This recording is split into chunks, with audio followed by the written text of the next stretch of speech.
ACTE is Taking Business to School Virtual Industry Tours, sponsored by Zello. In this video, you will learn more about Francis Tuttle's film industry training program from industry partner and CEO of Prairie Surf Media, Matt Payne. My name is Matt Payne. I'm the founder and co-CEO of Prairie Surf Media. We are a 5-soundstage movie studio and production company in downtown Oklahoma City.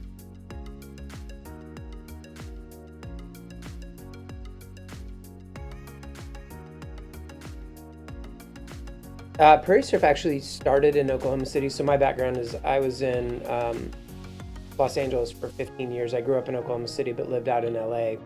And living in Los Angeles, I was working as a screenplay writer, and it just became more and more difficult to find work. It was so competitive, and Oklahoma had become a city that was really in the midst of a pretty cool renaissance, rooted in kind of the Oklahoma City thunder, the restaurant scene, the museums.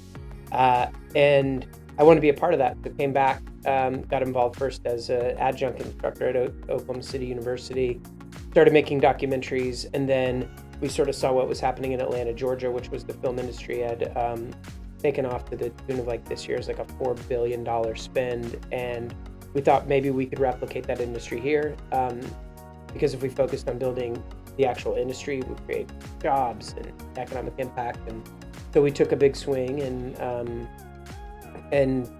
we've succeeded. So it's been very exciting, and Francis Tuttle's been a critical partner for us in the development of this business.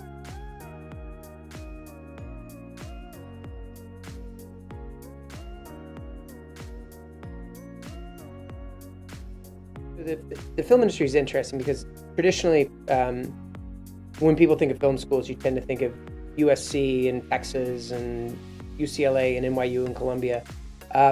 We were less interested in building filmmakers, and we were more interested in building crew. So when you think about a traditional film crew, you're looking at somewhere between 25 and 30 departments per show. The majority of those departments are not your traditional cords and cables and cameras departments. They're trades. It's construction, it's prop building, set deck painting, greens, animal training, like things, automotive, things that really the career techs offered, more so than the colleges. And so we got connected with Francis Tuttle very, very early on, and Dr. Jared Scott. Well, we'll just stand up a class, whatever you need, we'll figure it out. And I was like, wow, whatever that means. And then Cody and Amanda and I sat down, and he's like, what do you need? If you can just provide instructors. So we said, well, we need some construction classes, and about a month and a half later, we had 25 or so people enrolled in a construction class, and many of them went on to work on Tulsa King, which was the big Paramount series that we've had filming in the state for the last 9 months.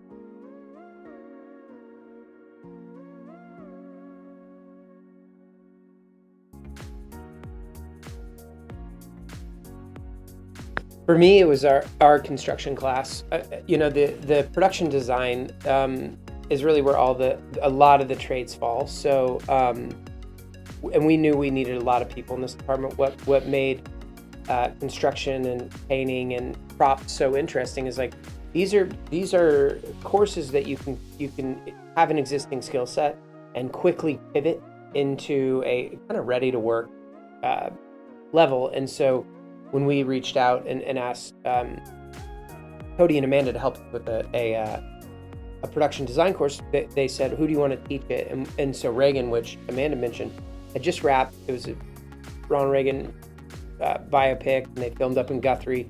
So we took all the crew that was coming off that, and we said, where are the gaps? And they sort of highlighted some departments, props, painting, etc. And we said, how about this?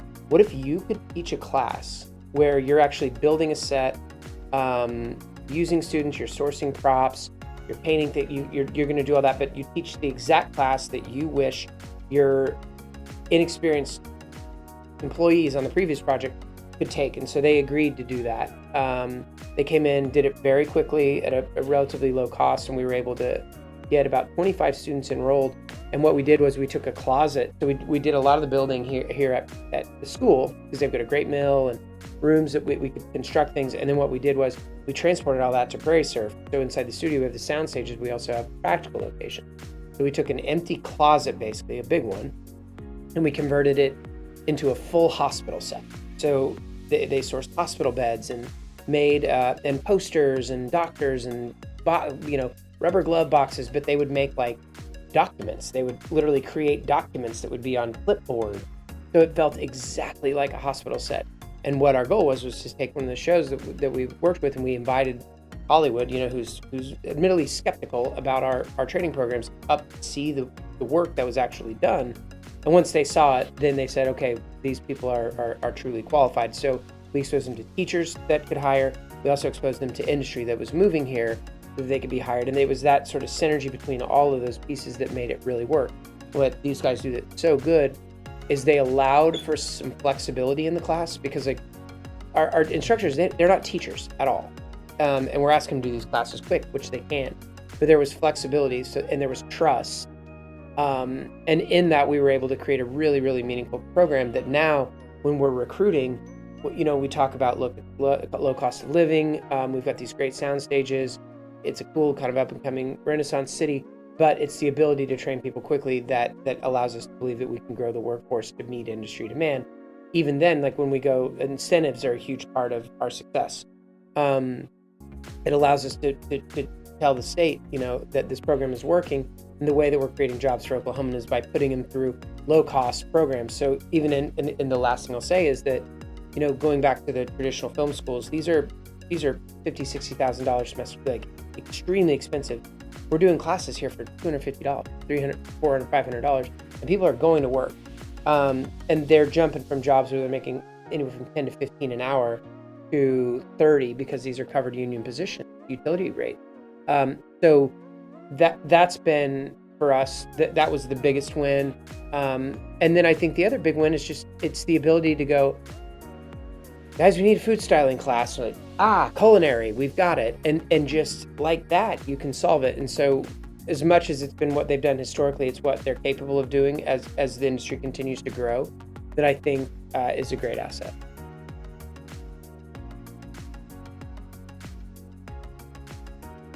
Today's a good example, just in the setup of this event today. Like this technical, the classes that we've been able to do quickly are things that the majority of people that are coming into the classes that we've done thus far already have these skill sets to some degree. So that's why they're able to be effective. And like, it's not like you can go from zero to working on it. A few people will, but for the most part, like the more technical stuff, like what's happening in this room, it's going to take time. Like there's no way that you can become a sound guy in 24 hours. So you're going to have problems with it, and you're going to have to learn this, and it's a craft, and so, and the people that are doing this craft, they're not making $30 an hour, they're making $150. These are the best of the best. So it takes time, and it takes time to grow these programs. But I mean, ultimately what our goal is to have fully integrated program. I mean, that's ideal, because like, one of the downsides of the construction class, if there was any, is that no point do we bring in a camera and say, this is what the room looks like. So this is what your blue that you painted the walls translates to. Oh, it's a little brighter than you had thought, and so I think the more we sort of work to build a media program here that sort of complements and works concurrent with the trades programs, the stronger the program will be.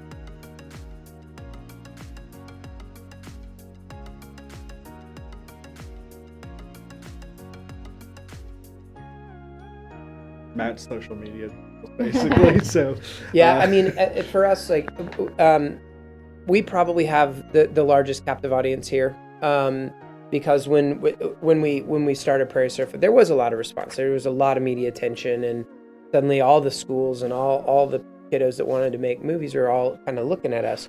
So we work really hard to promote these classes. I mean, it's become, honestly, it's a huge chunk of what my job as CEO is. I mean, we're starting a business for sure. Like there's, finances and all kinds of, but we've really started an industry. Jump started an industry that already existed, but we're doing it on a bigger scale. So we really work hard to push these classes. We push them through our partner programs. Austin Taylor runs the Film Education Institute of Oklahoma. They train people on real set, simulated set environments. It's a nonprofit. They work with high schools and as well as like professionals that are looking to transition. They help amplify and there's an Oklahoma Film Office. We just the Oklahoma City Film Office just officially got approved by City Council on Tuesday, which is a huge win for us. So all of these different entities are amplifying the messaging as well as through the school. I mean, you think about cosmetology specifically, their cosmetology program is outstanding.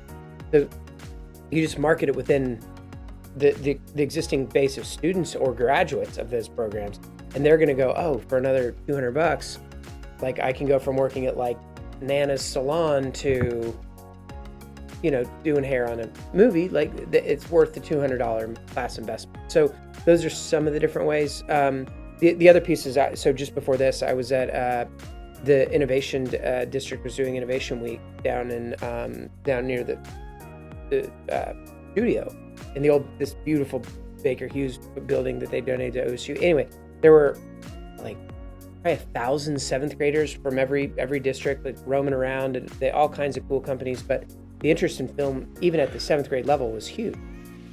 So for us, like what I would ask is like, where do you go to school? It was either here or one of the other schools, but we're constantly pushing them in this direction because I also believe that the earlier, it's why when I came in and all these guys were here, so who's in high school and who's not in high school, and the high school kids, it's exciting to see everyone who wants to be in media, but the high school kids, I'm like, man, lean into it now, because by the time you start clicking into the community college programs and the university, you're coming in with a tremendous advantage and base level understanding of how this industry works.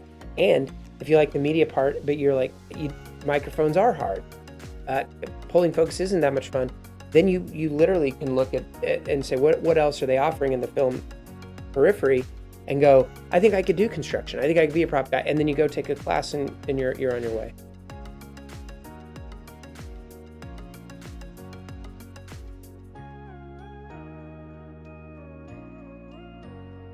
I can kick off. From the business side, like the thing that, and this is true for how we were able to get the whole thing done. The convention center, the incentive, execution is everything. So just move. Like if we were to sit and ideate, you can talk yourself out of things pretty easy. What worked so well with Francis Tuttle was their reactivity. So being able to say, I need this, and they react to industry. I think that was kind of first and foremost. And just saying, let's just do it. Let's just see what happens, because I know that we'll get enough people that it'll work to some degree and refine it. But if we sat down and ideated about how to build like the perfect film school, you're going to talk yourself out of it. Or you're going to come to some sort of roadblock from a capital perspective or from an instructor perspective that will stop your progress. So to me, what has worked well for us is that we've had a city and state government that was very responsive, and a career tech was very, very responsive to what our needs were, and we acted on it without worrying too much about it being absolutely perfect first.